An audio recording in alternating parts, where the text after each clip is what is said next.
ನಾನು ಒಂದು ಉದಾಹರಣೆ ಹೇಳ್ತೀನಿ. ಇವತ್ತು ನನ್ನ ಸುತ್ತಮುತ್ತ ನೋಡಿರ್ತಕ್ಕಂಥ ಒಂದು ಕುಟುಂಬ, ಆ ಮನೆಯಲ್ಲಿ ಒಬ್ಬನೇ ಮಗ, 4 ಜನ ಹೆಣ್ಮಕ್ಳವರು. ಆ 4 ಜನ ಹೆಣ್ಮಕ್ಳು ಇವತ್ತಿಗೂ ಕೂಡ ತಾಯಿ ಇಲ್ಲ ಅವ್ರಿಗೆ. ತಂದೆಗೆ ಆ ಮಟ್ಟಿಗೆ ನೋಡ್ಕೊಳ್ತಾರೆ ಅಂತಂದರೆ ಒಂದು ವೇಳೆ ಗಂಡಗೆ ಬೇಕಾದ್ರೆ ಬಿಟ್ಟು ಬಂದ್ಬಿಡ್ತಾರೆ. ಅಲ್ಲ, ತಂದೆ ಬಗ್ಗೆ ಅಷ್ಟು ಗೌರವ ಭಾವನೆ ಇದೆ, ಅಷ್ಟು ಆಧಾರ ಇದೆ. ಅದು ಕುಟುಂಬ ಅಲ್ಲ, ಗಂಡ. ಸರ್ ನಾನು ಹೇಳ್ತಿರೋದು ಅಷ್ಟು ಮೌಲ್ಯ ಇದೆ. ಬಿಟ್ಟೋಗಲ್ಲ, ಬಿಟ್ಟೋಗಲ್ಲ. ಅಷ್ಟು ಕುಟುಂಬದಲ್ಲಿ ಮೌಲ್ಯಗಳಿದ್ದಾವೆ. ತಂದೆ ಇವತ್ತೂ ಕೂಡ ಆ ತಂದೆ ತನಗೆ ಹೆಣ್ಮಕ್ಳು ದೊಡ್ಡವರಾದರೂ ಕೂಡ, ಮದುವೆ ಆಗಿದ್ರು ಕೂಡ, ತನಗೆ ಕಾಲು ನೋವ್ತಾ ಇದೆ ಅಥವಾ ತನ್ನ ತಲೆ ನೋವ್ತಾ ಇದೆ ಅಂತಂದರೆ ತಂದೆಯಾಗಿ ಅವ್ರಿಗೆ ಹಣೆ ಒತ್ತಿರ್ತಕ್ಕಂಥದ್ದು, ಕಾಲು ಒತ್ತಿರ್ತಕ್ಕಂಥ ಉದಾಹರಣೆ ನಾನು ನೋಡಿದ್ದೀನಿ. ಇದು ಸರ್ ಮೌಲ್ಯಗಳು. ಮತ್ತೆ ಬರ್ತೀನಿ ಸರ್. ಒಂದು ಒಳ್ಳೆ ಮೌಲ್ಯಯುತವಾಗಿರ್ತಕ್ಕಂಥ ಕುಟುಂಬದ ವ್ಯವಸ್ಥೆಗೆ ಎದುರಾಳಿ ತಂಡದ ವ್ಯಕ್ತಿಗಳನ್ನೇ ಉದಾಹರಣೆಯಾಗಿ ತೆಗೆದುಕೊಂಡು ಇವತ್ತು ಸತೀಶ್ ಅವರು ಸಾಬೀತು ಮಾಡಿದ್ದಾರೆ. ಆಧುನಿಕ ಸಮಾಜದಲ್ಲಿ ಅಜ್ಜ ಅಜ್ಜಿಯ ಕಥೆಗಳನ್ನು ಕೇಳದೇ ಇರ್ಬೋದು ಸರ್. ಅಲೆಕ್ಸಾ ಪ್ಲೇ ಒಂದು ಗ್ರ್ಯಾಂಡ್ ಮದರ್ ಸ್ಟೋರಿ ಅಂದರೆ ಅಲ್ಲಿ ಪ್ಲೇ ಆಗುತ್ತೆ. ಅಲೆಕ್ಸಾ ಪ್ಲೀಸ್ ಪ್ಲೇ ಒಂದು ಮಾರಲ್ ಸ್ಟೋರಿ ಅಂದ ತಕ್ಷಣ ಪ್ಲೇ ಆಗುತ್ತೆ. ಅಲೆಕ್ಸಾ ಪ್ಲೇ ಒಂದು ಫೋಕ್ ಸಾಂಗ್ ಅಂದರೆ ಅಲ್ಲಿ ಕೇಳುತ್ತೆ. ಅಜ್ಜಿ ಹೇಳ್ತಕ್ಕಂಥ ಎಲ್ಲ ಆಧುನಿಕ ಕಥೆಗಳನ್ನು ಇವತ್ತು ಬೇರೆ ಬೇರೆ ರೂಪದಲ್ಲಿ ಕಾಣಿಸ್ತಾ ಇದೆ. ಅದೇ ಮೌಲ್ಯಗಳ, ಅದೇ ಪರಂಪರೆಗಳನ್ನು, ಅದೇ ಕಥೆಗಳನ್ನು ಒಂದು ಶಾಲೆಯಲ್ಲಿ ಕೇಳಬಹುದು, ಒಂದು ಆಧುನಿಕ ತಂತ್ರಜ್ಞಾನದಲ್ಲಿ ಕೇಳಬಹುದು, ಅಥವಾ ಇನ್ನೊಂದು ರೂಪದಲ್ಲಿ ಅದನ್ನು ನಾವು ಅಳವಡಿಸ್ಕೋಬಹುದು. ಹಾಗಾಗಿ ನಮ್ಮ ಸಮಾಜ ಇನ್ನೂ ಕೂಡ ಒಂದು ಪಾರಂಪರಿಕ ಸಮಾಜವಾಗಿದ್ದು, ಮೌಲ್ಯಾಧಾರಿತ ಸಮಾಜವಾಗಿದ್ದು, ನಮ್ಮ ಶಿಕ್ಷಣದ ಮೂಲ ರೂಪರೇಷಣೆ, ಮೂಲ ಗುರಿನೇ ಒಂದು ಮೌಲ್ಯಯುತವಾಗಿರ್ತಕ್ಕಂಥ ಶಿಕ್ಷಣ ಕೊಡಬೇಕು ಅಂತಕ್ಕಂಥ ಒಂದು ಧೋರಣೆಯೊಂದಿಗೆ ಸಾಕ್ತಾ ಇರಬೇಕಾದ್ರೆ ನಮ್ಮ ಎದುರಾಳಿ ತಂಡದವರು ಅಜ್ಜ ಅಜ್ಜಿನ ಪುಸ್ತಕದಲ್ಲಿ ನೋಡಿ, ಇದು ಹುಲಿ, ಇದು ಸಿಂಹ ಅಂತ ತೋರಿಸ್ದಂಗೆ ಇದು ಅಜ್ಜ, ಇದು ಅಜ್ಜಿ ಅನ್ನೋ ಒಂದು ಲೆಕ್ಕಾಚಾರಕ್ಕೆ ಯಾಕೆ ಹೋಗ್ತಿದ್ದಾರೆ ಅಂತಕ್ಕಂಥದ್ದು ಇವ್ರ ವಾದವಾಗಿತ್ತು. ಅದಕ್ಕೆ ನಮ್ಮ ಪಟೇಶ್ ಅವರು ಏನ್ ಹೇಳ್ತಾರೆ ಅಂತ, ಈಗ ನೀವು ಹೇಳಿದ್ರಿ ಅಲೆಕ್ಸಾ ಶೋ ಒಂದು ಗ್ರ್ಯಾಂಡ್ ಮದರ್ ಸ್ಟೋರಿ ಅಂತ. ಈಗ ಗ್ರ್ಯಾಂಡ್ ಮದರ್ ಸ್ಟೋರಿಯನ್ನ ಅದು ಗೂಗಲ್ ಹೇಳ್ಬೋದು, ಗ್ರ್ಯಾಂಡ್ ಮದರ್ ಅನ್ನು ಕೊಡಕ್ಕಾಗಲ್ಲ. ನೀವು ಅಜ್ಜ ಅಜ್ಜಿನ ವೃದ್ಧಾಶ್ರಮಕ್ಕೆ ತಳ್ಳಿಬಿಟ್ಟು ನೂಕಿಬಿಟ್ಟು ಬಂದ್ಬಿಟ್ಟು ಅಲೆಕ್ಸಾ ಶೋ ಗ್ರ್ಯಾಂಡ್ ಫಾದರ್ ಅನ್ನೋದಲ್ಲ, ಗ್ರ್ಯಾಂಡ್ ಫಾದರ್ನ ಇಟ್ಕೊಂಡು ಆ ಪ್ರೀತಿಯನ್ನ ಮಾಡಿ ಅಂತ. ಆ ಮಕ್ಕಳಿಗೆ ಅಲೆಕ್ಸಾದಲ್ಲಿ ಹೋಗಿ ಗ್ರ್ಯಾಂಡ್ ಫಾದರ್ ಬಂದು ಅನುಭೂತಿಯನ್ನು ಕೊಡಕ್ಕಾಗುತ್ತಾ? ಅಜ್ಜಿ ಇಲ್ಲ ಅಂದಕ್ಕೆ ಸುಮ್ಮನೆ ಆದ್ನಲ್ಲ, ಅಷ್ಟಾಯ್ತು. ಮತ್ತೆ ಇವರು ಅನಿವಾರ್ಯತೆ ಅಂತ ಒಂದು ಪದವನ್ನ ಬಳಸಿದ್ರು. ಅನಿವಾರ್ಯತೆಯಿಂದ ಇವತ್ತು ಕೌಟುಂಬಿಕ ಮೌಲ್ಯಗಳು ಬದಲಾಗಿದ್ದಾವೆ. ಯಾವ ಅನಿವಾರ್ಯತೆ ಇದೆ?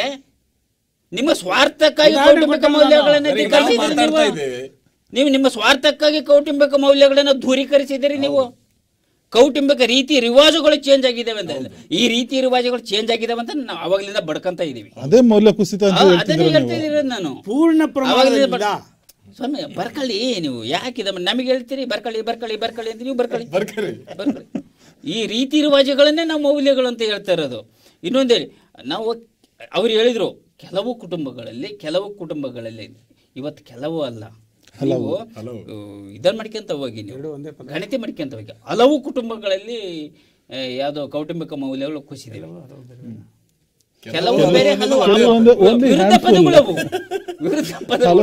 ಕೆಲವು ಮತ್ತು ವಿರುದ್ಧ ಪದಗಳು ಅಲ್ಲ. ಹಲವು ಕುಟುಂಬದಲ್ಲಿ ಇವತ್ತು ಕೌಟುಂಬಿಕ ಮೌಲ್ಯಗಳು ಕುಸಿತಾ ಇದ್ದಾವೆ. ನಾವು ಅದನ್ನೇ ಹೇಳಿದೆ, ನಾನು ಮತ್ತೆ ಅದನ್ನು ಪುನರುಚ್ಚರಿಸ್ತೇನೆ. ಇವತ್ತು ನಾವೇಂದ್ರೆ ಕೌಟುಂಬಿಕ ಮೌಲ್ಯಗಳನ್ನ ಟಾರ್ಚ್ ಹಾಕಿ ಹುಡುಕ್ಬೇಕಾಗಿದೆ ಎಲ್ಲಿದ್ದಾವೆ ಅಂತ. ಬೆರಳೆಣಿಕೆ ನಮಗೆ ಇವ್ರು ಹೇಳಿದಂಥ ಕುಟುಂಬಗಳು ಉದಾಹರಣೆ ಸೂರ್ಯನ ಬೆಳಕಲ್ಲೇ ಕಾಣ್ತಾ ಇದಾವೆ. ಟಾರ್ಚ್ ಹಾಕಿ ಹುಡ್ಕೋ ನೆಸಿಟಿನೇ ಇಲ್ಲ. ನೀವು ಸ್ಪೆಕ್ಟ್ ಹಾಕೊಂಡಿದ್ದೀರಲ್ಲ, ಈ 4 ಕಣ್ಣಿದಾವೆ, ಈ ನಾವು ಟಾರ್ಚ್ ಹಾಕಬೇಕಾಗುತ್ತೆ. ಈಗ ನಾನು ಹೇಳ್ತಾ ಇದ್ದೀವಿ, ಒಂದು ನಾವು ಉದಾಹರಣೆ ಕೊಡುವಾಗ ಇವರು ಕೊಟ್ಟಂಥ ಉದಾಹರಣೆಗಳು ನಾನು ಇಲ್ಲ ಅನ್ನಲ್ಲ, ಅಂಥ ಮಕ್ಕಳು ಇದ್ದಾರೆ. ಇವತ್ತಿಗೂ ಶ್ರವಣ ಕುಮಾರನಂತ ಗುಣವುಳ್ಳತಕ್ಕಂಥ ಮಕ್ಕಳು ಇದ್ದಾರೆ. ಎಷ್ಟು ಪರ್ಸೆಂಟೇಜ್ ಇದ್ದಾರೆ ಎಂಬುದು ಬಹಳ ಮುಖ್ಯ. ಕ್ಲಾಪ್ಸ್ ಹಾಕಿಬಿಡಿ, ಬೆಂತಟ್ಕೊಳ್ಳಿ 1%ಗೆ 99% ಧಿಕ್ಕರಿಸಿ 1% ಇವತ್ತು ಜಾಗತಿಕ ಮೌಲ್ಯಗಳು ಕುಸಿತಾ ಇದ್ದಾವೆ. ಬರೀ ಕೌಟುಂಬಿಕ ಮೌಲ್ಯಗಳಲ್ಲ, ಇವತ್ತು ವ್ಯಕ್ತಿಗಳ ನಡುವೆ ಪ್ರೀತಿ ಕಡಿಮೆ ಆಗ್ತಾ ಇದೆ, ನಂಬಿಕೆ ಕಡಿಮೆ ಆಗ್ತಾ ಇದೆ, ಆ ಸಂಬಂಧಗಳ ಪರಿಕಲ್ಪನೆಯೇ ಬದಲಾಗ್ತಾ ಇದೆ. ಇವತ್ತು ನೋಡಿ, ಅವತ್ತು ಯಾವ್ದಾರ ಒಂದು ಹೆಣ್ಮಕ್ಳನ್ನ ನಾವು ಕಣ್ಣೆತ್ತಿ ನೋಡಬೇಕು ಅಂತಂದ್ರೆ ಬಹಳ ಯೋಚನೆ ಮಾಡ್ತಕ್ಕಂಥದ್ದು, ಅಥವಾ ಒಂದು ಯಾವ್ದಾರ ಮದುವೆ ಆದಂಥ ಒಂದು ಸಂದರ್ಭದಲ್ಲಿ ಆ ಒಂದು ನಿರ್ಧಾರ ಮಾಡ್ತಾಯಿದ್ರು. ಇವತ್ತು ಯಾವ ಮಟ್ಟಕ್ಕೆ ಬಂದಿದ್ದೀವಿ ನಾವು? ವೈವೇಕ ಜೀವನದಲ್ಲಿ ಯಾವ ಮಟ್ಟಕ್ಕೆ ಬಂದಿದ್ದೀವಿ? ಭಾರತೀಯ ಪರಂಪರೆ ಅಂತ ನಾನು ಸಮಗ್ರವಾಗಿ ನಾನು ಮೊದಲೇ ಹೇಳಿದೆ, ಪ್ರಾರಂಭ ಮಾಡೋದಕ್ಕಿಂತ ಮುಂಚೆ ಹೇಳಿದೆ, ನಮ್ಮ ವಿಷಯ ಇರೋದು ಸಮಗ್ರವಾದ ಒಂದು ದೃಷ್ಟಿಕೋನ. ಈಗ ಈ ಬೇರೆ ದೇಶದಲ್ಲಿ ಇವರು ಹೇಳಿದ್ರು ಮದುವೆ ತಾಳಿ ಅದನ್ನೆಲ್ಲ ಹೇಳ್ತಾ ಇದ್ರು. ಬೇರೆ ಇದು ನಮ್ಮ ಸಂಸ್ಕೃತಿಯನ್ನು ಕಾಣ್ಲಿಕ್ಕೆ ಸಾಧ್ಯ ಇಲ್ಲ. ಬೇರೆ ದೇಶದಲ್ಲಿ ಇದೆ, ಬೇರೆ ದೇಶದಲ್ಲಿ ಈ ಒಂದು ಸಂಸ್ಕೃತಿ ತಾಳಿ ಹಾಕಿ ಅಂತಾರೆ. ತೆಗೆದಿಡುವ ಪದ್ಧತಿ ಹೇಳಿದ್ದ ನಾನು, ತೆಗೆದಿಟ್ಟು ಹೋಗೋ ಪದ್ಧತಿ ಉದಾಹರಣೆ ಕೊಟ್ಟಿದ್ದಾನು. ಎಲ್ಲಿ ಭಾರತದಲ್ಲಿ ತೆಗೆದಿಡ್ತಾರೆ ಅಂತ ಆ ಥರದ್ದು ಇಲ್ಲ ಅಂತ ಹೇಳಿದ್ದಾನು. ಅಲ್ಲೇ ಬೇರೆ ದೇಶದಲ್ಲೂ ಶಾಶ್ವತವಾಗಿ ಕಟ್ಕಂತ ಒಂದು ಸಂಸ್ಕೃತಿ ಇದಾವೆ. ಹಂಗಾರೆ ನೀವು ಏನು ಹೇಳ್ತಿರೋದು? ಹಂಗಾರೆ ಇವರು ಅಲ್ಲ ಇನ್ನ ಮೌಲ್ಯಗಳು ಇದಾವೆ ಅಂತ ಹೇಳ್ತಾರದ್ದು. ಅಲ್ಲ ಸ್ವಾಮಿ, ಹೇಳಿದ್ರಲ್ಲ ನೀವು ಬರೀ ಭಾರತ ಭಾರತ ಭಾರತ ಅಂತ ಒಂದು ಕಣ್ಣಿಗೆ ಕುದುರೆ ಪಟ್ಟಿ ಕಟ್ಕೊಂಡಿರ್ತಾರಲ್ಲ, ಹಂಗೊಂದು ಪಟ್ಟಿ ಕಟ್ಕೊಂಡ್ಬಿಟ್ಟಿದ್ದೀರಿ ನೀವು. ನೀವು ಸಮಗ್ರವಾಗಿ ಒಂದು ಕಾನ್ಸೆಪ್ಟ್ ಅಲ್ಲಿ ನೀವು ಥಿಂಕ್ ಮಾಡಬೇಕು. ಹಿಂಗೆ ನಾವು ಜಾಗತಿಕ ಕೌಟುಂಬಿಕ ಮೌಲ್ಯಗಳ ಇವತ್ತು ನೀವೊಂದು ಉದಾಹರಣೆ ಹೇಳಿದ್ರಿ, ಎಷ್ಟನೇ ಇಸ್ವಿಲಿ ಬಂತು ಅಂತಂದು ವಿಶ್ವ ಕುಟುಂಬ ದಿನ ಅಂತ. ವಿಶ್ವ ಕುಟುಂಬ ದಿನ ನಾವು ಭಾರತೀಯ ಕುಟುಂಬ ದಿನ ಅಂತ ಅನ್ನಲ್ಲ. ಮೇ 15 ಅಲ್ವಾ? ಮೇ 15 ವಿಶ್ವ ಕುಟುಂಬ ದಿನ. ನಾವು ರಾಷ್ಟ್ರದ ಕುಟುಂಬ ದಿನ ಅಂತ ಎಲ್ಲರ ಮಾಡ್ತೀವ? ಇಲ್ಲ. ವಿಶ್ವ ಕುಟುಂಬ ದಿನ ಅಂತಂದ್ರೆ ಇದು ನಾನು ವಿಶ್ವ ಮಟ್ಟದಲ್ಲಿ ನಾನು ಯೋಚನೆ ಮಾಡ್ತಾ ಇದ್ದೀನಿ. ವಿಶ್ವದಲ್ಲಿ ಈಗ ನಮ್ಮ ಭಾರತದ ಒಂದು ಅವಿಭಕ್ತ ಕುಟುಂಬ ಇವನ್ನೆಲ್ಲ ಇಟ್ಕೊಂಡ್ಬಿಟ್ಟು ಇಲ್ಲಿನ ಸಂಸ್ಕಾರವನ್ನು ಇಟ್ಕೊಂಡು ಮಾಡ್ತಾರೆ. ಇವತ್ತು ಅವ್ರು ಹೇಳಿದಂಥ ಮಟ್ಟದಲ್ಲಿ ಇವತ್ತು ನಮ್ಮ ವೈವಾಹಿಕ ಜೀವನ ಇಲ್ಲ. ಇವತ್ತು ಶೇಕಡ ಎಷ್ಟು % ಹೆಚ್ಚಿಗಾಗಿದೆ ಅಂದರೆ ವಿಚ್ಛೇದನ ದಿನಕ್ಕಿನ ದಿನ ರೈಸ್ ಆಗ್ತಾ ಇದೆ. ವಿಚ್ಛೇದನ ಒಂದು ಪ್ರಮಾಣ, ಅದರಲ್ಲಿ ನಾನು ಮುಂಚೆ ಲಿವಿಂಗ್ ಟುಗೆದರ್ ಹೇಳ್ದೆ, ಅದು ಪ್ರಮಾಣ ಹೆಚ್ಚಾಗ್ತಾ ಇದೆ. ಬರೀ ಫಾರಿನ್ನಲ್ಲಿ ಇತ್ತು, ಇವತ್ತು ಬೆಂಗಳೂರು ಅಂತ ನಗರಕ್ಕೆ ಬಂದಿದೆ, ಮೈಸೂರು ಅಂತ ನಗರಕ್ಕೆ ಬಂದಿದೆ, ಇನ್ನು ಜಿಲ್ಲೆಗಳಿಗೆ ಹೋಗ್ತಾ ಇದೆ. ಅದು ಲಿವಿಂಗ್ ಟುಗೆದರ್ ಹೋಗ್ತಾ ಇದೆ. ಇನ್ನು ಕೌಟುಂಬಿಕ ಪ್ರೀತಿಗೆ, ಕೌಟುಂಬಿಕ ಒಂದು ಮೌಲ್ಯಗಳಿಗೆ ಬಂದಾಗ ನಾವು ಪಾಶ್ಚಾತ್ಯ ದೇಶಗಳನ್ನ ಉದಾಹರಣೆ ಕೊಡಲೇಬೇಕು ಈ ಒಂದು ಸಂದರ್ಭದಲ್ಲಿ. ಯಾಕಂತಂದರೆ ನಮ್ಮ ಭಾರತೀಯ ಪರಂಪರೆಗೂ ಮತ್ತು ಪಾಶ್ಚಾತ್ಯ ಪರಂಪರೆಗೆ ಇರ್ತಕ್ಕಂಥ ವ್ಯತ್ಯಾಸಗಳನ್ನು ನಮಗೆ ಗೊತ್ತಾಗಬೇಕು. ಅಲ್ಲಿ ಇವತ್ತು ಮದುವೆ ಆಗ್ತಾ ಇದ್ದಾರೆ ಅಂತಂದರೆ ನಾಳೆ ಅಂದರೆ ಮನಸ್ತಾಪ ಬಂದರೆ ನಾಳೆ ಡಿವೋರ್ಸು, ಅಥವಾ 6 ತಿಂಗಳಿದ್ದು 1 ವರ್ಷ ಇದ್ದು ಡಿವೋರ್ಸ್. ಅಲ್ಲಿ ಒಂದು ಮಗು, ಆ ಒಂದು ದಂಪತಿಗಳ ಮಗು ಆಗುತ್ತೆ, ಇಬ್ಬರು ಡಿವೋರ್ಸ್ ಆಗ್ತಾರೆ, ಇಬ್ಬರು ಬೇರೆ ಮದುವೆ ಆಗ್ತಾರೆ. ಆ ಮಗುವಿನ ಹಣೆ ಬರೆ ಹೆಂಗೆ? ಆ ಮಗುವಿನ ಜೀವನ ಹೆಂಗೆ? ಅನಾಥ. ಹಂಗೆ ಅವರು ಕನಿಷ್ಠ ಫಾರಿನ್ ಸಂಸ್ಕೃತಿಯಲ್ಲಿ ಒಂದು 8-10ವರೆಗೆ ಚೇಂಜಸ್ಸನ್ನು ಮಾಡ್ಕೊಳ್ತಕ್ಕಂಥ ಒಂದು ಸಂದರ್ಭಗಳನ್ನು ನಾವು ನೋಡಿದ್ದೀವಿ. ಉದಾಹರಣೆಗಳು ನಮ್ಮ ಎದುರಿಗಿದ್ದಾವೆ. ಅಂದರೆ ಆ ಒಂದು ಸಂದರ್ಭದಲ್ಲಿ ಆಗ್ತಕ್ಕಂಥ ಮಕ್ಕಳ ಗತಿ ಏನು, ಕೌಟುಂಬಿಕ ಮೌಲ್ಯಗಳು ಏನಾಗಿದ್ದಾವೆ, ಆ ಮಗು ಯಾರಿಗೆ ಅಪ್ಪ ಅನ್ಬೇಕು, ಯಾರಿಗೆ ಅಮ್ಮ ಅನ್ಬೇಕು? 5 ವರ್ಷ ಬಿಟ್ಟಂದ್ರೆ ಅಲ್ಲೇ 2-3 ಅಪ್ಪಂದಿರು ಬಂದು ಹೋಗಿರ್ತಾರೆ ಆ ತಾಯಿಗೆ. ಈಗ ಕೌಟುಂಬಿಕ ಮೌಲ್ಯಗಳಂತ ಸಮಗ್ರ ದೃಷ್ಟಿಕೋನದಲ್ಲೇ ನಾವು ನೋಡಿದ್ರೆ ಜಾಗತಿಕವಾಗಿ ಏನಾಗ್ತಾ ಇದಾವೆ ಇವತ್ತು ಕುಟುಂಬಗಳು ಅನ್ನೋದ್ರ ಬಗ್ಗೆ ನಾವು ಯೋಚನೆ ಮಾಡಬೇಕಾಗಿ. ಓಕೆ, ಬರ್ತೀನಿ ಸರ್. ಮತ್ತೆ ಇಲ್ಲಿ ಕೌಟುಂಬಿಕ ವ್ಯವಸ್ಥೆಯಲ್ಲಿ ತುಂಬಾ ವಿಘಟನೆಗಳು ಕಂಡು ಬರ್ತಾ ಇದೆ ಅಂತಂದ್ರೆ, ಇಲ್ಲಿ ಅವಿಭಕ್ತ ಕುಟುಂಬ ಯಾಕೆ ನಶಿಸಿ ಹೋಗ್ತಾ ಇದೆ ಅನ್ನೋದಕ್ಕೆ ಅದಕ್ಕೆ ಮೌಲ್ಯಗಳ ಕುಸಿತವೂ ಒಂದು ಸ್ವಲ್ಪ ಕಾರಣ ಆದರೆ ಇನ್ನು ಬೇರೆ ಕಾರಣಗಳು ಕೂಡ ಇವೆ. ಇವತ್ತು ಯಾಕೆ ಅವಿಭಕ್ತ ಕುಟುಂಬದಲ್ಲಿ ಏನಂದರೆ ದುಡಿಮೆ ಮಾಡ್ತಕ್ಕಂಥವನಿಗೆ ವೈಯಕ್ತಿಕವಾಗಿ ಏಳಿಗೆಗೆ ಅವಕಾಶ ಇಲ್ಲದೆ ಇರತಕ್ಕಂಥನು, ಒಬ್ಬ ಸೋಮಾರಿಯಾಗಿರ್ತಕ್ಕಂಥ ಆ ಕುಟುಂಬ ವ್ಯವಸ್ಥೆಯಲ್ಲಿ ಕೊನೆಯ ಜೀವನ ಪೂರ್ತಿಯ ಆಶ್ರಯವನ್ನು ಪಡ್ಕೊಂಡು ತಾನು ತನ್ನ ಮಕ್ಕಳಿಗೆ ಯಾವುದೇ ಆಹಾರ ಕೊರತೆ ಇಲ್ದಂಗೆ ಆಶ್ರಯವನ್ನು ಬಯಸ್ತಕ್ಕಂಥದ್ದು. ಮತ್ತು ಇಲ್ಲಿ ಒಂದು ಅವಿಭಕ್ತ ಕುಟುಂಬದಲ್ಲಿ ಆಂತರಿಕ ಕಲಹಗಳು ಹೆಚ್ಚಾಗಿರ್ತಕ್ಕಂಥದ್ದು. ಮತ್ತು ಈ ಥರದ ಒಂದು ಸಮಸ್ಯೆಗಳಿರೋದ್ರಿಂದ ಎಷ್ಟೋ ಕುಟುಂಬಗಳು ಇವತ್ತು ಅವಿಭಕ್ತ ಕುಟುಂಬಗಳು ಒಂದಿನ ಯಾವಾಗಾದರೂ ಬೇರೆ ಆಗಬೇಕು ಅನ್ನೋ ದೃಷ್ಟಿಯಿಂದ ಪ್ರೀತಿ ವಿಶ್ವಾಸದಿಂದ ಚೆನ್ನಾಗಿ ಬೇರೆ ಆಗೋಣ ಅಂತಕ್ಕಂಥ ಒಂದು ಕಾನ್ಸೆಪ್ಟಿಂದಲೂ ಕೂಡ ಅವಿಭಕ್ತ ಕುಟುಂಬಗಳು ಕಡಿಮೆ ಆಗಿರ್ಬೋದು. ಹಾಗಂತ ಪ್ರತಿಯೊಂದಕ್ಕೂ ಮೌಲ್ಯವನ್ನೇ ಎಕ್ಸಾಂಪಲ್ ಕೊಡೋದಕ್ಕೆ ಆಗೋದಿಲ್ಲ. ಮತ್ತು ನಮ್ಮ ಸಮಾಜದಲ್ಲಿ ಹೇಗಿದೆ ಅಂತಂದರೆ ಈ ಮೌಲ್ಯಗಳ ಕುಸಿತನೂ ಕೂಡ ಆಗಿಲ್ಲ ಅಂತಲೂ ಕೂಡ ಹೇಳೋಕ್ಕಾಗಲ್ಲ. ಅದಕ್ಕೆ ಅವರು ದೃಷ್ಟಾಂತಗಳು ಕೊಟ್ಟರು, ಮತ್ತು ಆಗಿದೆ ಅಂತಲೂ ಕೂಡ ಹೇಳೋಕ್ಕಾಗಲ್ಲ. ಇದು ಒಂದು ಸಮನಾಗಿರ್ತಕ್ಕಂಥ ಅಂಶದ ನಡುವೆ ನಮ್ಮ ಕೊಟ್ರೇಶ್ ಅವರ ಒಂದು ವಾದಕ್ಕೆ ಮೂರ್ತಿ ಅವರು ಏನು ಉತ್ತರ ಕೊಡ್ತಾರೆ ಅಂತ ಸರ್, ಅವರು ಕೆಲವೊಂದು ವಿಚಾರಗಳನ್ನು ಮತ್ತೆ ರಿಪೀಟ್ ಮಾಡಿದ್ರು. ಅದೇ ವಿಚಾರಕ್ಕೆ ಬರೋದಾದರೆ ಅಥವಾ ಒಂದು ಸ್ಪಷ್ಟನೆಯನ್ನು ನಾನು ಈ ಸಂದರ್ಭದಲ್ಲಿ ವೀಕ್ಷಕರಿಗೆ ಕೊಡಲಿಕ್ಕೆ ಇಷ್ಟಪಡ್ತೇನೆ. ಈ ಕುಟುಂಬ ಅಂತ ಏನು ಕರಿತೀವಲ್ಲ, ಇದೊಂದು ಸಾಮಾಜಿಕ ಸಂಸ್ಥೆ. ಅದೇ ಥರ ಸಾಕಷ್ಟು ಸಂಸ್ಥೆಗಳಿದ್ದಾವೆ. ಮತ್ತು ಆ ಸಾಮಾಜಿಕ ಸಂಸ್ಥೆಗಳಾಗಿರ್ಬೋದು ಅಥವಾ ನೀವು ಬೇರೆ ಏನಾದರೂ ಉದಾಹರಣೆ ತೆಗೆದುಕೊಳ್ಳಿ, ಅವು ಬದಲಾವಣೆಗೆ ಒಳಪಟ್ಟಿರ್ತವೆ. ಬದಲಾವಣೆ ಅಂತಕ್ಕಂಥ ಜಗದ ನಿಯಮ. ಇಲ್ಲಿ ಬದಲಾವಣೆ ಅಂತ ಬಂದಾಗ ಕುಟುಂಬದಲ್ಲಿ ಏನಾಗ್ತಾ ಇದೆ, ಕುಟುಂಬದ ಕಾರ್ಯ ಏನು ಫಂಕ್ಷನ್ಸ್ ಅಂತ ಕರಿತೀವಲ್ಲ, ಅದರಲ್ಲಿ ಸ್ಥಿತ್ಯಂತರ ಆಗ್ತಾ ಇದೆ, ಚೇಂಜಸ್ ಆಗ್ತಾ ಇದ್ದಾವೆ. ನೀವು ಒಂದ ಮಾತ್ರಕ್ಕೆ ಮೌಲ್ಯ ಎಲ್ಲ ಹೊರಟೋಯ್ತು ಅಂತ ಅರ್ಥ ಮಾಡ್ಕೊಳ್ತಕ್ಕಂಥದ್ರಲ್ಲಿ ಏನೂ ಅರ್ಥ ಇಲ್ಲ ಅಂತಕ್ಕಂಥದ್ದು. ಇನ್ನು ಅವ್ರ ವಿಚಾರಕ್ಕೆ ಬರೋದಾದರೆ ಅವ್ರು ಹೇಳಿದ್ರು ಇವ್ರು ಬೇರೆ ನಮ್ಮ ವೀರೇಶ್ ಸರ್ ಅವರು ಒಂದು ಉದಾಹರಣೆ ಬೇರೆ ಕೊಟ್ಟರು ಆಗಲೇ, ಏನು ಅತ್ತೆಯಲ್ಲಿ ಕುತ್ಕೊಂತಾಳೆ ಸೊಸೆಯಲ್ಲಿ ಕುತ್ಕೊಂಡು ಅಂತಕ್ಕಂಥದ್ದು. ಈ ಅತ್ತೆ ಸೊಸೆ ಜಗಳ ಅಂತಕ್ಕಂಥದ್ದು ಅನಾದಿ ಕಾಲದಿಂದಲೂ ಇದೆ, ಇವತ್ತಿಲ್ಲ, ಅದು ಇವತ್ತು ನಿನ್ನೆಯಿಂದ ಶುರು ಮಾಡ್ಕೊಂಡಿದ್ದಾರೆ ಅವರು. ಹೇಳ್ಬೇಕಂದ್ರೆ ಅವರೇ ಹೇಳೋ ಪ್ರಕಾರ ಇವತ್ತು ಅವಿಭಕ್ತ ಕುಟುಂಬಗಳು ಇರೋದ್ರಿಂದ ಅತ್ತೆ ಸೊಸೆಯರು ಒಟ್ಟಿಗೆ ಇರತಕ್ಕಂಥದ್ದು ಸಂದರ್ಭಗಳು ಕಡಿಮೆ ಇರೋದ್ರಿಂದ ಅತ್ತೆ ಸೊಸೆ ಜಗಳ ಅಂತಕ್ಕಂಥದ್ದು ಅವ್ರು ಕೊಟ್ಟಿದ್ದು ಇವತ್ತು ಅಪ್ರಸ್ತುತ ಅಂತಕ್ಕಂಥದ್ದು ನನ್ನ ಒಂದು ವಿಚಾರ. ಇನ್ನು ಎರಡನೇದು ಮೌಲ್ಯಗಳು ಎಲ್ಲವೇ ಟಾರ್ಚ್ ಹಾಕೊಂಡು ಹುಡುಕ್ಬೇಕು ಅಂತ ಅವ್ರು ಕಣ್ಬಿಟ್ಟು ನೋಡಲಿ. ಅವ್ರ ಮನೇಲಿ ಅಪ್ಪ ಅಮ್ಮ ಇದ್ದಾರೆ, ಮಕ್ಕಳು, ಅವ್ರ ಅಣ್ಣ ತಮ್ಮಂದಿರು, ಅಕ್ಕಪಕ್ಕ ಅವರ ಒಂದು ರಿಲೇಷನ್ಶಿಪ್ಪಲ್ಲಿ ಒಂದೇ ಮನೆಗೆ ಸೀಮಿತ ಆಗೋದು ಬೇಡ, ಅವರ ಸಂಬಂಧಿಕರಲ್ಲಿ ನೋಡಲಿ ಅವರು ಮೌಲ್ಯಗಳು ಕಾಣಿಸ್ತವೆ. ಅವರಿಗೆ ಟಾರ್ಚ್ ಏನು ಬೇಕಾಗಿಲ್ಲ, ಹಂಗೆ ಕಾಣಿಸ್ತವೆ. ನಮ್ಮ ಕೊಟ್ರ ಶಿವಪ್ಪ ಅವ್ರಿಗೂ ಅಷ್ಟೇ, ಅವರ ಸ್ನೇಹಿತ ವಲಯದಲ್ಲಿ ನೋಡಲಿ, ಅವರ ಏನು ಜೊತೆಯಲ್ಲಿ ಕೆಲಸ ಮಾಡ್ತಾ ಇರಲ್ಲ ಟೀಚರ್ಸ್ ಆಗಿರ್ಬೋದು ಅಥವಾ ಅವರ ಸಾಹಿತ್ಯ ವಲಯದಲ್ಲಿ ಕೆಲಸ ಮಾಡ್ತಕ್ಕಂತಹ ಒಂದು ಅವರ ಸ್ನೇಹಿತರನ್ನ ಅವ್ರು ಗಮನಿಸಲಿ, ವಿಚಾರ ಮಾಡಲಿ, ಖಂಡಿತವಾಗಲೂ ಮೌಲ್ಯಗಳು ಕಾಣಿಸ್ತವೆ. ಟಾರ್ಚಿನ ಅವಶ್ಯಕತೆ ಖಂಡಿತವಾಗ್ಲೂ ಇಲ್ಲ ಅಂತಕ್ಕಂಥದ್ದು. ಇನ್ನೊಂದು ಇವರು ಒಂದು ಪ್ರಶ್ನೆ ಮಾಡಿದ್ರು ನಮ್ಮ ಸರ್ ಹೇಳಿದಾಗ, ಇವತ್ತು ಅನಿವಾರ್ಯತೆ ಆಗಿದೆ, ಯಾಕಂದರೆ ಇವತ್ತು ಕೆಲವು ಕುಟುಂಬವನ್ನು ಬಿಟ್ಟು ಹೊರಗಡೆ ಹೋಗ್ಬೇಕಂತ ಅನಿವಾರ್ಯತೆ ಇದೆ ಅಂತಂದಾಗ ಅದಕ್ಕೊಂದು ಪ್ರಶ್ನೆ ಎತ್ತಿದ್ರು ಅವರು. ಏನು ಅನಿವಾರ್ಯತೆ ಇದೆ ಅಂತ ಒಂದು ಪ್ರಶ್ನೆ ಬಂತು ಅಲ್ಲಿ. ಇವತ್ತು ನಮ್ಮ ದೇಶ, ನಮ್ಮ ವ್ಯವಸಾಯ ದೇಶದ ಬೆನ್ನೆಲುಬು ಅಂತ ನಮ್ಮ ಮೇಷ್ಟ್ರು ಹೇಳ್ತಾ ಇದ್ದಾರೆ ನಾನು ಸ್ಕೂಲಲ್ಲಿ ಓದಬೇಕಾದ್ರೆ. ಇವತ್ತು ಅದೇ ಪರಿಸ್ಥಿತಿ ಇದೆಯಾ? ಇಲ್ಲ. ವ್ಯವಸಾಯ ಕುಸಿತ ಕಾಣ್ತಾ ಇದೆ. ಏನಕ್ಕಂತಂದರೆ ಕಾಲಕ್ಕೆ ಮಳೆ ಆಗ್ತಾ ಇಲ್ಲ, ಅತಿವೃಷ್ಟಿ ಆಗ್ತಾ ಇದೆ. ಇವತ್ತು ವ್ಯವಸಾಯಗಳೆಲ್ಲ ಇವತ್ತು ಅದು ಒಂದು ನಿರ್ದಿಷ್ಟವಾದಂಥ ಆದಾಯ ಅಂತಕ್ಕಂಥದ್ದು ಇಲ್ಲ. ಅದನ್ನೇ ನೆಚ್ಕೊಂಡು ಎಷ್ಟೋ ಜನ ರೈತರು ಬ್ಯಾಂಕಲ್ಲಿ ಸಾಲ ತಗೊಂಡು ಬೆಳೆ ಬೆಳೆದು ಸರಿಯಾದ ಫಸಲು ಕೈಗೆ ಬರೋದಿಲ್ಲ ಅಂತ ಸಂದರ್ಭದಲ್ಲಿ ಸಾಕಷ್ಟು ಆತ್ಮಹತ್ಯೆಗಳು ಮಾಡ್ಕೊತಾ ಇದ್ದಾರೆ. ಸೊ ಇಂಥದ್ದನ್ನೆಲ್ಲ ಗಮನದಲ್ಲಿ ಇಟ್ಕೊಂಡು ಒಂದು ಸ್ಥಿರವಾದ ಆದಾಯ ಬೇಕು ಅಂತಂದಾಗ ಹಳ್ಳಿಯಲ್ಲಿ ಅವ್ರಿಗೆ ಎಂಪ್ಲಾಯ್ಮೆಂಟ್ ಆಪರ್ಚುನಿಟೀಸ್ ಇರಲ್ಲ, ಕೆಲಸಗಳು ಸಿಗೋದಿಲ್ಲ. ಅನಿವಾರ್ಯವಾಗಿ ಅವರು ಎಲ್ಲಿ ಕೆಲಸ ಸಿಗುತ್ತೆ, ಜಾಬ್ ಆಗಿರ್ಬೋದು ಅಥವಾ ಫ್ಯಾಕ್ಟ್ರಿ ಆಗಿರ್ಬೋದು, ಕಂಪ್ನಿ ಆಗಿರ್ಬೋದು, ಅಲ್ಲಿಗೆ ಹೋಗಲೇಬೇಕಾದಂಥದ್ದು ಅವತ್ತು ಅನಿವಾರ್ಯತೆ ಇದೆ. ಇದು ಅವರ ಪ್ರಶ್ನೆಗೆ ಉತ್ತರ. ಮತ್ತು ಅಲ್ಲಿ ಹೋದ ತಕ್ಷಣ ತಂದೆ ತಾಯಿ ಏನಾದರೂ ಫ್ಯಾಮಿಲಿನ ಬಿಟ್ಬಿಟ್ರು ಅಂತಲ್ಲ. ನಮ್ಮ ಸತೀಶ್ ಅವರು ಭಾಳ ಹೇಳಿದ್ರು, ಎಷ್ಟೋ ಜನ ಸಾವಿರಾರು ಲಕ್ಷಗಟ್ಟಲೆ ಉದಾಹರಣೆ ಸಿಗ್ತವೆ. ಅವರು ಅಲ್ಲೂ ದುಡಿದು ಮತ್ತು ಅವ್ರ ತಂದೆ ತಾಯಿಗೆ ನೋಡ್ಕೊಳ್ತಕ್ಕಂಥದ್ದು, ಅವ್ರಿಗೆ ಬೇಕಾದಂಥ ಖರ್ಚು ವೆಚ್ಚವನ್ನು ನೋಡ್ಕೊಳ್ತಕ್ಕಂಥದ್ದು, ಅವ್ರು ಒಟ್ಟಿಗೆ ಇಲ್ಲದೇ ಇರ್ಬೋದು. ಕಾರಣ ಇದು ಅನಿವಾರ್ಯತೆ. ಸೊ ಅಂದ ಮಾತ್ರಕ್ಕೆ ಎಲ್ಲ ಹೋಯ್ತು ಅಂತ ತೀರ್ಮಾನ ಬರಲಿಕ್ಕೆ ಆಗೋದಿಲ್ಲ ಅಂತಕ್ಕಂಥದ್ದು. ಇನ್ನು ಅವರು ಏನೋ ಒಂದು ಪ್ರೀತಿ ಮಾಡ್ಕೊಂಡು ಮದುವೆ ಆಗ್ಬಿಡ್ತಾರೆ, ಲಿವಿಂಗ್ ಟುಗೆದರು, ಲವ್ ಮ್ಯಾರೇಜು ಅಂತೆಲ್ಲ ಹೇಳ್ತಾಯಿದ್ರು. ಅವರು ಸಮಗ್ರವಾಗಿ ಮಾತಾಡ್ತಾ ಇರೋದ್ರಿಂದ ಅದೇ ಒಂದು ವಿಷಯಕ್ಕೆ ಬಂದರೆ ಲಿವಿಂಗ್ ಟುಗೆದರ್ ಅಂತಕ್ಕಂಥದ್ದು ಈಗ ಬರ್ತಾ ಇರ್ತಕ್ಕಂಥ ಒಂದು ಪಾಶ್ಚಾತ್ಯ ಸಂಸ್ಕೃತಿ ನಮ್ಮ ಇಂಡಿಯಾದಲ್ಲಿ ಬರಲಿಕ್ಕೆ ಇನ್ನೂ ಭಾಳಷ್ಟು ಕಾಲಾವಧಿ ಬೇಕು.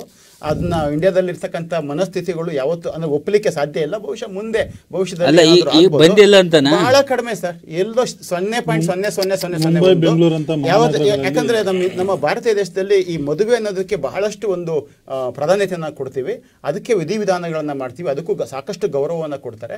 ಹಂಗಂದ್ಬಿಟ್ಟು ಡಿವೋರ್ಸಸ್ ಆಗ್ತಾ ಇಲ್ಲ ಅಂತಲ್ಲ, ಡಿವೋರ್ಸಸ್ಗೂ ನಾನು ಮತ್ತೆ ಬರ್ತೀನಿ. ಇನ್ನು ಪ್ರೀತಿ ಮಾಡಿ ಮದುವೆ ಆಗ್ತಾರೆ ಅಂತಕ್ಕಂಥದ್ದು. ಹಂಗಾದ್ರೆ ಈಗ ಒಂದು ಕಾಲದಲ್ಲಿ ಪ್ರೀತಿ ಮಾಡಿ ಮದುವೆ ಲವ್ ಮ್ಯಾರೇಜ್ ಬಗ್ಗೆ ನಾವು ಮಾತಾಡಿಲ್ಲ. ನೀವು ಹೇಳಿದ್ರಿ ಒಂದು ಇದು ಬಂದು ಪ್ರೀತಿ ಮಾಡ್ಕೊಳ್ತಾರೆ ಇವತ್ತು ಅಂತ. ಆ ವಿಷಯ ಚರ್ಚೆನೇ ಮಾಡಿಲ್ಲ. ಅದು ಶುರುವಾಗದೆ ಪ್ರೀತಿ ಅಂತಕ್ಕಂಥ ಒಂದು ಅದು ಎಲ್ಲ ಇಂಟರ್ ಕನೆಕ್ಟೆಡ್ ಅಲ್ಲ. ನೀವೇ ಅದನ್ನ ಸೃಷ್ಟಿ ಮಾಡ್ಕೊಂಡು ಅಲ್ಲ, ಖಂಡಿತವಾಗ್ಲೂ ಅದು ಇಂಟರ್ ಕನೆಕ್ಟೆಡ್. ನೀವ್ ಹೆಂಗೆ ಹೇಳ್ತೀರಾ? ಮತ್ತೆ ಸುಮ್ಮನೆ ಲವ್ ಮ್ಯಾರೇಜ್ ಬಗ್ಗೆ ನಾವು ಪ್ರಸ್ತಾಪನೆ ಮಾಡಿದ್ವಲ್ಲ, ವೀಕ್ಷಕರನ್ನ ದಿಕ್ ತಪ್ಪಿಸ್ತಾ ಇದ್ದೀರಾ. ಲವ್ ಮ್ಯಾರೇಜ್ ಬಗ್ಗೆ ಪ್ರಸ್ತಾಪನೆ ಮಾಡಿಲ್ಲ. ಲಿವಿಂಗ್ ಟುಗೆದರ್ ಹೇಳಿದ್ರಿ, ಲಿವಿಂಗ್ ಟುಗೆದರ್ ಹೇಳಿದ್ವಿ. ಅದಕ್ಕೆ ಕಾರಣ, ಮುಖ್ಯ ಕಾರಣನೇ ಪ್ರೀತಿ ಅಂತಕ್ಕಂಥ. ಅಲ್ಲ, ಮ್ಯಾರೇಜ್ ಅಲ್ಲ ಅದು. ಅಲ್ಲ ಗೊತ್ತು, ಲವ್ ಮ್ಯಾರೇಜ್ ಬೇರೆ, ಲಿವಿಂಗ್ ಟುಗೆದರ್ ಬೇರೆ. ವೀಕ್ಷಕರನ್ನ ದಿಕ್ ತಪ್ಪಿಸಬೇಡಿ, ನಾನು ಆ ರೀತಿ ಮಾತಾಡಿಲ್ಲ. ಈ ಪ್ರೀತಿಯ ಒಂದು ಭಾಗ ಲಿವಿಂಗ್ ಟುಗೆದರ್, ಲವ್ ಮ್ಯಾರೇಜ್ ಬೇರೆ, ಲಿವಿಂಗ್ ಟುಗೆದರ್ ಬೇರೆ.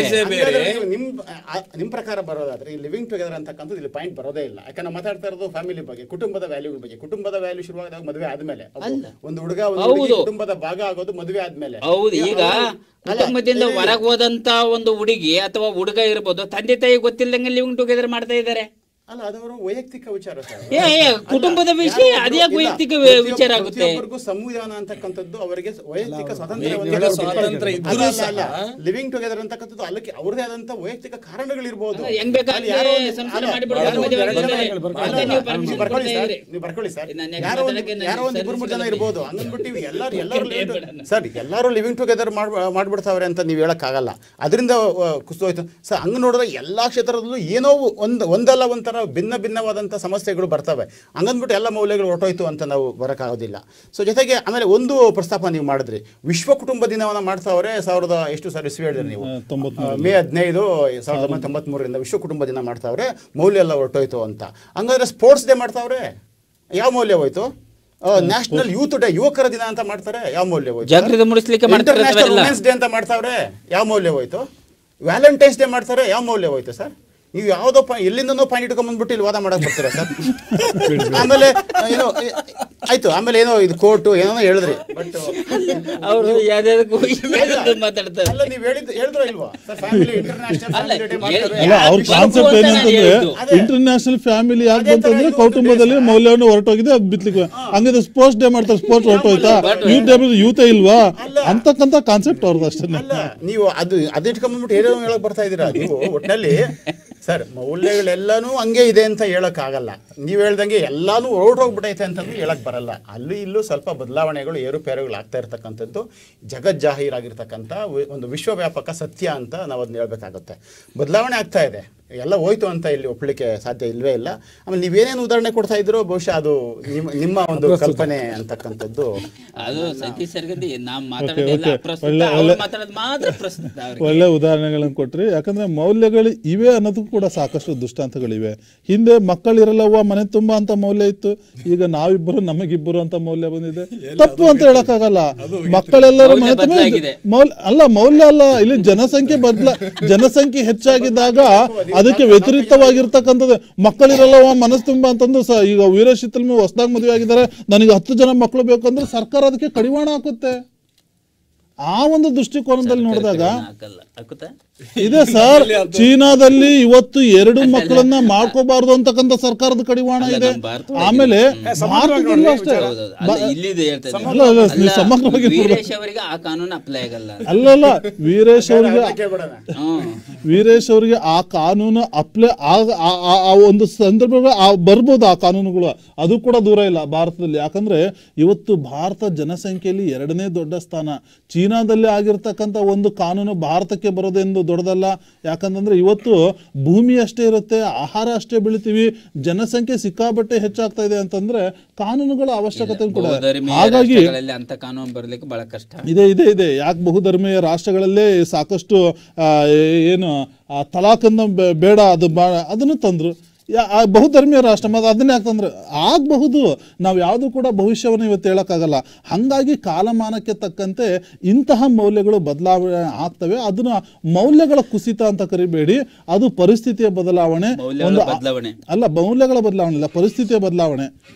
ಹಾಗಾಗಿ ಆ ಒಂದು ಪರಿಸ್ಥಿತಿ ಬಂದಿದೆ ಅಂತಕ್ಕಂಥ ಮೂರ್ತಿ ಸರ್ ಅದಕ್ಕೆ ಕೊನೆಯದಾಗಿ ನಮ್ಮ ವೀರೇಶ್ ಚಿತ್ತಲಮನಿ ಅವರ ವಾದ ಏನಾಗಿರುತ್ತೆ?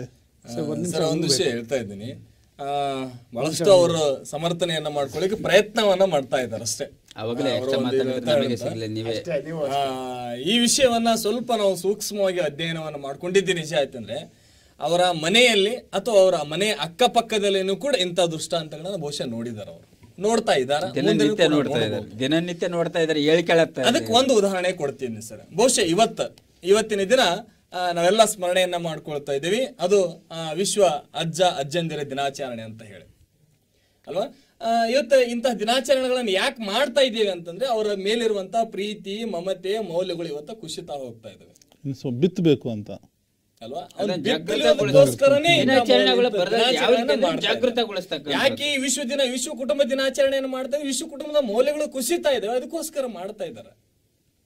ಸ್ವಲ್ಪ ಅವ್ರು ಅರ್ಥ ಮಾಡ್ಕೊಂಡ್ರೆ ಇದ್ರೊಳಗೆ ಬಹಳ ಅರ್ಥ ಇದೆ. ಅವ್ರು ಕೇಳೋದು ಯಾಕೆ ಇದನ್ನ ಇವತ್ತು ಕ್ರೀಡಾ ದಿನಾಚರಣೆಯನ್ನ ಮಾಡ್ತಾರೆ, ಯಾಕೆ ಆರೋಗ್ಯ ದಿನಾಚರಣೆ, ಇವೆಲ್ಲ ಕುಸಿತಾ ಇದ್ದದಕ್ಕೆ ಇವನ್ನ ಆಚರಣೆಗಳನ್ನ ಮಾಡ್ತಾ ಇದ್ದಾರೆ. ಬಹುಶಃ ಅರ್ಥ ಮಾಡ್ಕೊಂಡ್ರೆ ಇದ್ರೊಳಗೆ ಬಹಳಷ್ಟು ಇದೆ ಸರ್. ಇಲ್ಲ, ಆಮೇಲೆ ನೀವು ಸಮರ್ಥನೆ ಮಾಡ್ಕೊಳ್ರಿ. ಇವತ್ತು ಯಾಕೆ ವಿಷಯಗಳನ್ನ ಹೇಳ್ತಾ ಇದ್ದೀನಿ ಅಂತಂದ್ರೆ ಒಂದು ದೃಷ್ಟಾಂತವನ್ನು ಕೊಡ್ಲಿಕ್ಕೆ ನಾನು ಪ್ರಯತ್ನವನ್ನ ಪಡ್ತಾ ಇದ್ದೀನಿ. ಬಹುಶಃ ಮೂರ್ತಿ ಸರ್ ಮತ್ತೆ ಸತೀಶ್ ಸರ್ ಮನೆ ಒಳಗಡೆ ಒಂದು ಉದಾಹರಣೆ ತಗೊಳ್ಳಿಕ್ಕೆ ನಾನು ಒಂದು ಕಲ್ಪನೆ ಅವರಿಗೆ ಮೂಡಿಸ್ತೇನೆ. ಸೊ ಏನಂತಂದ್ರ, ಈಗ ಗಂಡ ಹೆಂಡತಿ ಒಳಗಡೆ ಇರ್ತಾರ, ಅವ್ರ ತಂದೆ ತಾಯಿನ ಹೊರಗಡೆ ಕಟ್ಟಿ ಮೇಲೆ ಬಿಸಾಕಿರ್ತಾರ ಅಂತ ಇಟ್ಕೊಳ್ರಿ, ಕುಂದಿರ್ಸಿರ್ತಾರಲ್ಲ ಬಿಸಾಕಿರ್ತಾರ ಹಿಂಗೆ ನೋಡಿ. ಅದ್ ಎಷ್ಟು ಅವ್ರು ಹೇಳ್ತೀನಿ ನನ್ನಿಂದ. ಸೊ ತಂದೆ ತಾಯಿಗಳನ್ನ ಹೊರ ಕಟ್ಟಿ ಮೇಲೆ ಬಿಸಾಕಿರ್ತಾರ, ತಾವು ಐಷಾರಾಮಿ ಜೀವನದ ಒಳಗೆ ನಡೆಸ್ತಾ ಇರ್ತಾರೆ ಗಂಡ ಹೆಂಡತಿಗಳು. ಸೊ ಅವ್ರ ಅಪ್ಪ ಅನ್ನೋದು ಕೂಡ ಅವನಿಗೆ ಅರಿವಿಲ್ಲ. ಅವರು ಸರ್ ನಾ ಹೇಳ್ತಾ ಕೇಳಿ, ನಮ್ಮ ಅತ್ತೆಯ ಮಾವ ಅನ್ನೋದು ಕೂಡ ಇವಳಿಗೆ ಅರಿವಿಲ್ಲ.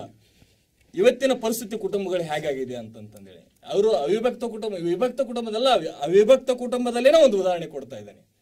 ಆಗಲೇ ಅವರು ಬರೇ ವಿಭಕ್ತ ಅಂದ್ರಲ್ಲ, ವಿಭಕ್ತದ ಬದಲಿಗೆ ಅವಿಭಕ್ತಕ್ಕೂ ಈಗೂ ಕೂಡ ಉದಾಹರಣೆ ಕೊಡ್ತಾ ಇದ್ದಾನೆ. ಸೊ ಹೊರಗಡೆ ತಂದೆಯನ್ನ ಬಿಸಾಕಿದನ, ಇವಳಿಗೆ ಗೊತ್ತಿಲ್ಲ ಅವ್ರು ನನ್ನ ಅತ್ತಿ ನನ್ನ ಮಾವ ಅಂತ ಹೇಳಿ, ಇವನಿಗೆ ಗೊತ್ತಿಲ್ಲ ಅವ ನನ್ನ ತಂದೆ ನನ್ನ ತಾಯಿ ನನ್ನ ಜನ್ಮ ಕೊಟ್ಟವ ಅನ್ನೋದು ಕೂಡ ಇವಂಗ ಮೌಲ್ಯ ಇಲ್ಲ ಇವನತ್ತ. ಸೊ ಏನ್ ಮಾಡ್ತಾನ, ತನ್ನ ಮಗನ ಕರೆದು ಏನ್ ಮಾಡ್ತಾನ, ಅಲ್ಲಿ ಹೊರಗಡೆ ಅಲ್ಲಿ ಮುದುಕಿ ಕುತ್ಕೊಂಡಾರ, ಹೋಗ ಅವಂಗ ಗಂಗಾಳ ಕೊಟ್ಟ ಬಾ, ಹೋಗಿ ತೋ ರೊಟ್ಟಿ ಹಾಕಿ ಬಾ, ಅಲ್ಲಿ ನೀಡಿ ಬಾ ಅಲ್ಲ ಹಾಕಿ ಬಾ ಹೋಗಿ ಅಲ್ಲಿ ಹೇಳ್ತಾರ. ಅವ ಏನ್ ಮಾಡ್ತಾನ, ಒಂದು ಚಲೋ ಗಂಗಾಳ ತಗೊಂಡ್ ಹೊಂಟಿರ್ತಾನ. ಪಾಪ ಮೊಮ್ಮಗ ಅಜ್ಜನ ಮೇಲೆ ಪ್ರೀತಿ ಇರ್ತ. ಸೊ ಚಲೋ ಗಂಗಾಳ ತಗೊಂಡ್ ಹೊಂಟಾಗ ಹಿತಾಯಿ ಕರಿತಾಳೆ, ಏಯ್ ಚಲೋ ಗಂಗಾಳ ಬೇಡ, ತಗೋ ಅಲ್ಲಿ ಯಾವ್ದೋ ಒಂದು ಹಳೆ ಗಂಗಾಳ ಐತಿ ನೋಡಿ, ಮುರ್ಕದ ಗಂಗಾಳ ಐತಿ, ತಗೊಂಡ್ ಅಲ್ಲಿ ಹೋಗು ಒಕಡ ತಗೋ ಬಿಸಾಕ್ ಬಾ ರೊಟ್ಟಿ ಅಂತ ಹೇಳ್ತಾಳ. ಅವಾಗ ಪಾಪ ಮಗು ಹೆದರಿಕೊಂಡು, ತಂದೆ ತಾಯಿಗೆ ಹೆದರಿಕೊಂಡು ಪಾಪ ಹೊರಗಡೆ ಅಜ್ಜಿರೋ ಅಜ್ಜಿಗೆ ಮುರಿದ ಪ್ಲೇಟ್ನೊಳಗಡೆ ಹಾಕಿ ನೀಡಿ ಒಳಗಡೆ ಬರ್ತಾನ. ಮತ್ತೆ ಹೊಳ್ಳಿ ಇನ್ನೊಂದು ಹಾಕಿ ಬರ್ಲೇನೋ ಅಂತಂದು ಹೇಳಿ ಆ ಮಗ ಕೇಳಿದ್ರ, ನೀವು ಉಣ್ತೀಯೋ ಅಲ್ಲೋ, ನಿನಗೆ ಬೇಕ ಬೇಡ ಕುತ್ಕೊಂಡ್ ಮುಚ್ಕೊಂಡು ಅನ್ನೋ ಪರಿಸ್ಥಿತಿ ಇವತ್ತು ಬಂದಿದೆ. ಸೊ ಹಾಗಾದ್ರೆ ಆ ಅಜ್ಜ ಅಜ್ಜಿ ಊಟ ಆದ ಮೇಲೆ ಆ ಮಗು ಏನ್ ಮಾಡುತ್ತ ಅಂದ್ರೆ ನೀರು ಕೊಡುತ್ತೆ. ನೀರು ಕೊಟ್ಟ ಆ ಗಂಗಾಳ ತಗೊಂಡು ಒಳಗಡೆ ಬರುತ್ತೆ. ಗಂಗಾಳ ತಗೊಂಡು ಒಳಗಡೆ ಬಂದ ತಕ್ಷಣನ ಅವರಪ್ಪ ಅವ್ರವ್ವ, ಲೋ ತೆಲಿಗಿಲಿ ಕೆಟ್ಟೈತೇನೆ ನಿನಗ, ಆ ಮುದುಕ ಉಂಡಿದ್ದು ಆ ಗಂಗಾಳ ತಗೊಂಡು ಒಳಗ್ ಬರ್ತೀಯಲ್ಲ, ಎಂಜಲ್ ಗಂಗಾಳ ಒಳಗ್ ತಗೊಂಡ್ ಬರ್ತೀಯಲ್ಲ, ಗೊತ್ತಾಗಲ್ಲ ನಿನಗ ಅಂತಂದೇಳಿ ಕೇಳ್ತಾವ. ಅವಾಗ ಆ ಹುಡುಗ ಪ್ರಶ್ನೆ ಮಾಡ್ತೈತಿ, ಅಮ್ಮ ಈ ಗಂಗಾಳ ಮುದುಕಿ ಅಂದಲ್ಲ, ನಾಳೆ ನೀವು ಮುದುಕಿ ಆದಾಗ ನಿಮ್ಗೆ ಇದ ಗಂಗಾಳ ಕೊಡ್ಬೇಕಲ್ಲ, ನಾನು ಅದಕ್ಕೆ ತಗೊಂಡು ಬಂದೆ ನನ್ನ ಪರಿಸ್ಥಿತಿ ಇವತ್ತು ಕಾಣ್ತಾ ಇದ್ದೇವೆ. ಅಂದ್ರ ಈ ತಂದೆ ತಾಯಿಗಳ ತಮ್ಮ ತಂದೆ ತಾಯಿಗಳಿಗೆ ಮೌಲ್ಯ ಕೊಡಲಿಲ್ಲ ಅಂತಂದ್ರ, ತಮ್ಮ ತಂದೆ ತಾಯಿಗಳಿಗೆ ಒಂದು ಗೌರವಿತವಾದಂತ ಸ್ಥಾನ ಕೊಡಲಿಲ್ಲ ಅಂತಂದ್ರ, ಮುಂದಿನ ಯುವ ಪೀಳಿಗೆ, ಮುಂದಿನ ಮಕ್ಕಳು ಇವತ್ತಿನ ತಂದೆ ತಾಯಿಗಳಿಗೆ ಬೆಲೆ ಕೊಡಲಿಕ್ಕೆ ಸಾಧ್ಯನಾ? ಮೌಲ್ಯಗಳು ಇವತ್ತ ಕೊಡಲಿಕ್ಕೆ ಸಾಧ್ಯನಾ? ಮೌಲ್ಯಗಳು ಉಳಿಲಿಕ್ಕೆ ಸಾಧ್ಯನಾ? ಇವೇ ದೃಷ್ಟಾಂತಗಳನ್ನ ಬಹುಶಃ ನಾವು ಸಮಾಜದೊಳಗಡೆ ಪ್ರತಿನಿತ್ಯನೂ ಕೂಡ ಕಾಣ್ತಾ ಇದೀವಿ. ಹೀಗಾಗಿ ಒಟ್ಟಾರೆಯಾಗಿ ಅವರ ಅನಿಸಿಕೆ ಕ್ಲೋಸ್ ಮಾಡ್ತಾ ಇದಾರಲ್ಲ. ಸೊ ಒಟ್ಟಾರೆಯಾಗಿ ನಾವು ಹೇಳ್ಬೇಕಂತಂದ್ರೆ, ಇವತ್ತಿನ ಸಮಾಜದಲ್ಲಿ ಮೌಲ್ಯಗಳು ಏನಾಗ್ತಿದೆ ಅಂತಂದ್ರೆ, ಬಹುಶಃ ಬೆರಳೆಣಿಕೆ ಅಂತ ಅಲ್ಲಲ್ಲ, ಸಂಪೂರ್ಣವಾಗಿ ಇವತ್ತು ಕುಸಿತ ಹೋಗ್ತಾ ಇದೆ. ಸೊ ತಂದೆ ಹೇಗಿರ್ತಾನೆ ಹಾಗೆ ಮಕ್ಕಳು ಇರ್ಲಿಕ್ಕೆ ಸಾಧ್ಯ, ಮಕ್ಕಳು ಹೇಗಿರ್ತಾವೆ ಹಾಗೆ ಮುಂದಿನ ಯುವ ಪೀಳಿಗೆ ಇರ್ಲಿಕ್ಕೆ ಸಾಧ್ಯ ಅಂತ ನನ್ನ ಮಾತನ್ನು ಹೇಳೋದ್ರ ಮೂಲಕವಾಗಿ ಸೊ ಇವತ್ತಿನ ವಿಷಯಕ್ಕೆ ಸಂಪೂರ್ಣವಾಗಿ ನಾವೇನ್ ಮಾಡ್ತಾ ಇದೀವಿ, ಸೊ ಸಮಾಜದೊಳಗಡೆ ಅಟ್ಮೀನ್ಸ್ ಕುಟುಂಬದೊಳಗಡೆ ಮೌಲ್ಯಗಳು ಏನಾಗ್ತಾ ಇದೆ ಅಂತಂದ್ರೆ ಕುಸಿತಾ ಇದೆ ಅನ್ನೋದ್ರಲ್ಲಿ ಬಹುಶಃ ತಪ್ಪೇನಿಲ್ಲ ಅಂತ ಹೇಳಿ ನಾನು ಮುಗಿಸ್ತಾ ಇದ್ದೀನಿ. ಅರ್ಥ ನಾವು ಮಾಡ್ಕೊಂಡು ಇಂತಹ ಒಂದು ವಾದಕ್ಕೆ, ಇಂತಹ ಕಥೆಗಳಿಗೆ, ಮೌಲ್ಯ ಕುಸಿತದ ಕಥೆಗಳಿಗೂ ಕೂಡ ಸಾಕಷ್ಟು ಕಥೆಗಳಿವೆ, ಮೌಲ್ಯಗಳು ಇವೆ ಅನ್ನೋದಕ್ಕೂ ಕೂಡ ಸಾಕಷ್ಟು ದೃಷ್ಟಾಂತಗಳಿವೆ. ಈ ವಾದ ಎಷ್ಟೇ ಚರ್ಚೆ ಮಾಡಿಕೊಂಡ್ರೂ ಕೂಡ ಬಗೆಹರಿಯದ ಒಂದು ವಾದ ಆಗುತ್ತೆ. ಹಾಗಾಗಿ ಈ ಒಂದು ವಾದವನ್ನ ಇಲ್ಲಿಗೆ ನಿಲ್ಲಿಸ್ತಾ ಇವತ್ತಿನ ಒಂದು ಚರ್ಚೆಯಲ್ಲಿ ಇಬ್ಬರೂ ತಂಡದವರು ತುಂಬಾ ಚೆನ್ನಾಗಿ ತಮ್ಮ ವಾದವನ್ನು ಮಂಡನೆ ಮಾಡಿದ್ರು. ಯಾಕಂದ್ರೆ ನೀವೇನೇ ವಾದ ಮಾಡಿದ್ರು ಕೂಡ ನಮ್ಮ ಸಮಾಜದ ವಾಸ್ತವ ಪ್ರತಿಬಿಂಬಗಳನ್ನೇ ಎರಡು ತಂಡದವರು ಕಟ್ಟಿದ್ದಾರೆ. ಇಲ್ಲಿ ಮೌಲ್ಯಗಳು ಕುಸಿತಾ ಇದೆ ಅನ್ನೋದು ಕೂಡ ಒಂದು ವಾಸ್ತವ ಅಂಶ, ಮೌಲ್ಯಗಳು ಇವೆ ಅನ್ನೋದು ಕೂಡ ವಾಸ್ತವ ಅಂಶ. ಇಲ್ಲಿ ಶೇಕಡಾವಾರು ಲೆಕ್ಕದಲ್ಲಿ ತೆಗೆದುಕೊಂಡಾಗ ನಾವು ಈ ಕಾರ್ಯಕ್ರಮದ ಮೂಲಕ ನಮ್ಮ ಸಮಾಜಕ್ಕೆ, ನಮ್ಮ ಕೌಟುಂಬಿಕ ವ್ಯವಸ್ಥೆಗೆ ಮೌಲ್ಯವನ್ನು ಬಿತ್ತನೆ ಮಾಡಲಿ ಅಂತಕ್ಕಂಥ ಒಂದು ವಿಮರ್ಶಾತ್ಮಕ ದೃಷ್ಟಿಕೋನದಿಂದ ಈ ಚರ್ಚೆನ ನಡೆಸಿದ್ದೀವಿ. ಈ ಮೌಲ್ಯಯುತವಾಗಿರ್ತಕ್ಕಂಥ ವಿಚಾರಧಾರೆಗಳನ್ನು ಕಟ್ಟಿಕೊಂಡು ನಮ್ಮ ಶ್ರೀ ಬಸವ ಸ್ಟುಡಿಯೋಗೆ ಆಗಮಿಸಿ ತಮ್ಮ ಮೌಲ್ಯಯುತವಾಗಿರ್ತಕ್ಕಂಥ ಚರ್ಚೆಯನ್ನು ನಡೆಸಿಕೊಟ್ಟಿರ್ತಕ್ಕಂಥ ಎಲ್ಲ ಅತಿಥಿಗಳಿಗೂ ಶ್ರೀ ಬಸವ ಟಿವಿಯ ಪರವಾಗಿ ಶರಣಾರ್ಥಿಗಳು. ವೀಕ್ಷಕರೇ, ನೋಡಿದ್ರಲ್ಲ ಇವತ್ತಿನ ಮೌಲ್ಯಾಧಾರಿತ ಸಮಾಜ, ಮೌಲ್ಯಾಧಾರಿತ ಕುಟುಂಬ ವ್ಯವಸ್ಥೆ ಹೇಗಿರಬೇಕು ಅಂತ ನಾನು ಮತ್ತೆ ಅದನ್ನು ವಿಮರ್ಶೆ ಮಾಡಿ ಹೇಳೋ ಅವಶ್ಯಕತೆನೇ ಇಲ್ಲ. ಯಾಕಂದರೆ ನಮ್ಮ ಅತಿಥಿಗಳೇ ಚರ್ಚೆ ಮೂಲಕ ಯಾವುದು ಉತ್ತಮ, ಯಾವುದು ಕೆಟ್ಟದು, ನಮ್ಮ ಕುಟುಂಬದ ವ್ಯವಸ್ಥೆ ಹೇಗಿರಬೇಕು, ನಮ್ಮ ತಂದೆ ತಾಯಿಗಳನ್ನು ಹೇಗೆ ನೋಡ್ಕೋಬೇಕು, ನಮ್ಮ ಹಿರಿಯರ ಕುಟುಂಬದ ವ್ಯವಸ್ಥೆಯಲ್ಲಿ ಅವರ ಸ್ಥಾನಮಾನಗಳೇನು, ಇವೆಲ್ಲ ದೃಷ್ಟಾಂತಗಳನ್ನು ತುಂಬ ಒಂದು ಉದಾಹರಣೆಯ ಮೂಲಕ, ತುಂಬ ಒಂದು ಆಳ ಚರ್ಚೆ ಮೂಲಕ ಇದು ನಿಮಗೆ ಮನದಟ್ಟು ಮಾಡಿಕೊಟ್ಟಿದ್ದಾರೆ ಅಂತಲೇ ಭಾವಿಸ್ತೀನಿ. ಬಹುಶಃ ಇಂದಿನ ಚರ್ಚೆ ನಿಮ್ಮೆಲ್ಲರಿಗೂ ಕೂಡ ಉತ್ತಮವಾಗಿರ್ತಕ್ಕಂಥ ಮಾಹಿತಿಯನ್ನು ತಂದುಕೊಟ್ಟಿದೆ ಅಂತ ಭಾವಿಸ್ತಾ, ಮುಂದಿನ ಸಂಚಿಕೆಯಲ್ಲಿ ಇಂಥ ಹಲವಾರು ವಿಷಯಗಳೊಂದಿಗೆ ನಿಮ್ಮ ಮುಂದೆ ಇರ್ತೀವಿ. ನಿರಂತರವಾಗಿ ನೋಡ್ತಾ ಇರಿ ಶ್ರೀ ಬಸವ ಟಿವಿ. ಇದು ಸಂಸ್ಕಾರದ ಬೆಳಕು. ಶರಣಾರ್ಥಿ.